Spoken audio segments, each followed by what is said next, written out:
We're now going to have a look at hoisting a patient from bed to chair using a hammock sling. This hammock sling is an in situ hammock sling. It is standard stock in our medical catalogue, and this is a size medium, hence the yellow edging. With the hammock sling, it's just that sort of rectangular shape with a little pommel in the middle there, which goes in between the legs, and we'll talk a little bit about that later. When using any slings, make sure you check for any fraying, any rips, tears, make sure that it's in good working order, and also make sure you have a look at the risk assessment and the moving and handling plan to see if there's any special instructions for that particular patient. So when doing anything with a bed, you need to make sure that it's the correct height for you and your colleague, so maybe have that conversation with your colleague to check that you're both happy with the height, and it's usually around about hip height. Also check that the brakes are on the bed as well, that's important. So with our patient then, we're going to get our patient to bend this knee, take this hand across, looking over there, and before we do anything else, I just want to say here that it's better for me to push than my colleague to pull. So if you make sure that the colleague is just supporting, and I will be doing most of the movement here, because pulling kind of tends to have a higher risk of injury than pushing. So, are we ready to roll? Lovely. So once our patient is rolled, you can apply the sling with one roll. You don't need to roll twice, but if you want to roll twice, you can.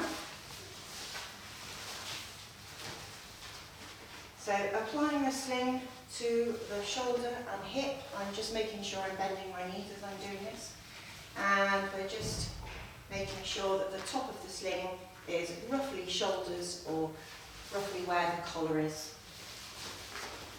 Once we've got that first half of the sling in place, we're then going to feel for the spine, just to check that we're in the middle of the sling. So the middle of the sling would be from about there to that seam there. So just checking that we're in line with the spine, which looks about right. And then we're going to roll into and under the shoulder, so I'm pushing down under the shoulders, and I could just push that strap through there for my colleague in a minute. And then, same again, we are rolling and pushing down under the hips. Okay, and then we can roll back onto the back, and from there my colleague can just find a piece of the sling and start unrolling on the other side. So what we should end up with is where the knees bend, the sling should be just above, about an inch above where that knee bends. Okay, this sling is not designed to be further up than there. We want that pommel to be roughly in line with halfway down the legs once the person is in the chair. So from here, once we've got everything in place, just check that we've got equal amount of material both sides to give a better seated position. We're then going to bring the hoist in, but first of all, I'm just going to start to get the patient into a better sort of position to be hoisted, into a more of a seated position. I'm doing the head end, and then I'm going to do a little bit on the knee break to stop them sliding down the bed. I might do a little bit more on the head end just to bring them up into that seated position. A little bit more on the knee break, a little bit more here. By bringing them into this position, the actual hoisting is much, much nicer. There's no strain on the neck, and they're already in that position. If you've got people who are a little bit anxious about being hoisted, then this is a nice way to do it. So, bringing in the hoist.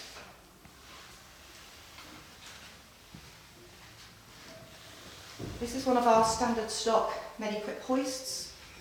This is the MIDI, 180 kilograms safe working load, because the safe working load is something else you need to think about. Most slings are around about 200 kilograms, and this particular hoist is 180 kilograms. I've already done my safety checks as well. I've checked that there's no wear and tear, that the wheels are working okay, that I can open the legs, the battery's charged, the battery's working. Okay, so I'm going to bring the hoist spreader bar down, making sure it's well away from the patient's face. It's not working, so I'm just going to check that everything's okay, and I've just noticed that this button is pressed in, so I'm just going to rotate it to bring that button out, and then I can bring down the spreader bar. We've also got an emergency lowering mechanism here if you need it. So from here, to get a good seated position in the chair, we're going to attach short shoulders, which in this case is the white,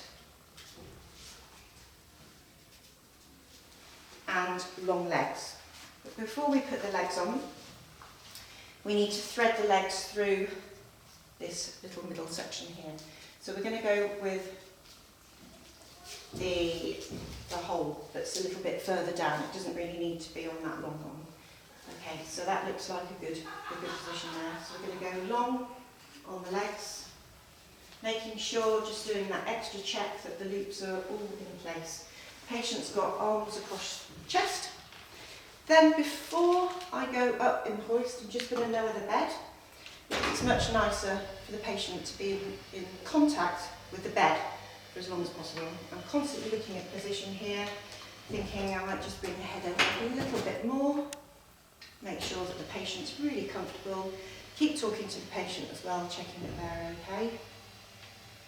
This sling is an in situ sling as well. It's made of breathable material which a patient can sit in for a period of time. If you're not sure about pressure care needs, then that would be something to consider with how long a patient sits in this sling for. So once we've taken the bed down, we then start bringing the hoist up, the person up, just making sure everything looks okay.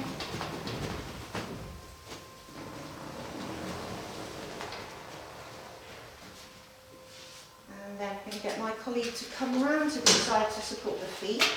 I'm thinking about where are we going, so I've already started thinking about where's the chair, and it's just there ready, so that's ready to go. Now sometimes when you start to move a hoist, the wheels might not be quite in the right direction to start moving it. So what you can do is just a little sideways nudge just to get it moving, to then be able to pull it out. So we're holding the feet. I'm trying to go as slow as possible so that there's not lots of swinging within the hoist.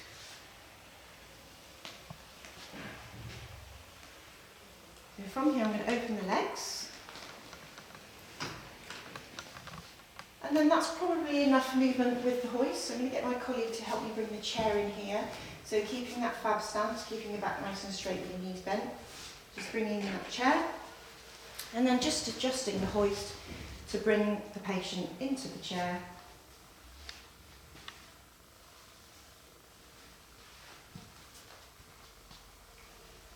How does that look? Okay, yeah, maybe go in a little bit more. Okay, yeah. So I'm going to be on the control and my colleague's just pushing on the edges of the sling here just to help that bottom into the back of the chair. And my colleague's in a great fab stance as well, knees bent, back straight, with good alignment. So, going down. So the chair is tipping, so I just need to bring the hoist back a little bit. So you need to be constantly watching everything that's going on. Tipping again, so just bring the hoist back again.